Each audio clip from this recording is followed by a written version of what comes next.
Hi welcome to Imrana kitchen. இன்றைக்கி மிக்சியில் இட்லி தோசைக்கான மாவு எப்படி அரைக்கலாம்னு சொல்லிட்டு பார்க்கலாம். அதுக்கு 3/4 டம்ளர் அளவு உளுந்து எடுத்திருக்கேன், 3 டம்ளர் அளவு அரிசி. அந்த 3 டம்ளர் அரிசியில் 2 டம்ளர் அளவு அரிசி வந்து இட்லி அரிசியும் 1 டம்ளர் அரிசி வந்து புழுங்கல் அரிசியும் எடுத்து அரிசி, உளுந்து, வெந்தயம் ஒரு 1/4 ஸ்பூன் போட்டு கிட்டத்தட்ட ஒரு 5 மணி நேரம் பக்கம் ஊற வச்சுக்கிறேன்.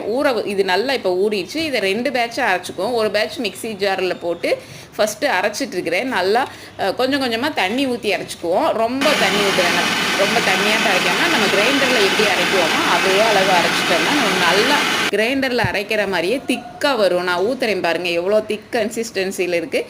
இதே மாதிரியே அடுத்த பேட்ச் உள்ள அரிசியும் அரைச்சிட்டு நான் ஊற்றுறேன் பாருங்கள், நல்லா சூப்பராக வந்திருக்கு. இதில் நான் கொஞ்சம் உப்பு போட்டு கலந்து வச்சுட்டேன் அப்படின்னா ஒரு 6 மணி நேரம் கிட்ட இது நல்லா இப்போ புளிச்சு வந்துருச்சு. இப்போ நான் தோசை ஊற்றுறேன் பாருங்கள், நல்லா முருகலாக சூப்பராக ப்ரௌன் கலரில் வந்திருக்கு பாருங்கள். நீங்களும் ட்ரை பண்ணி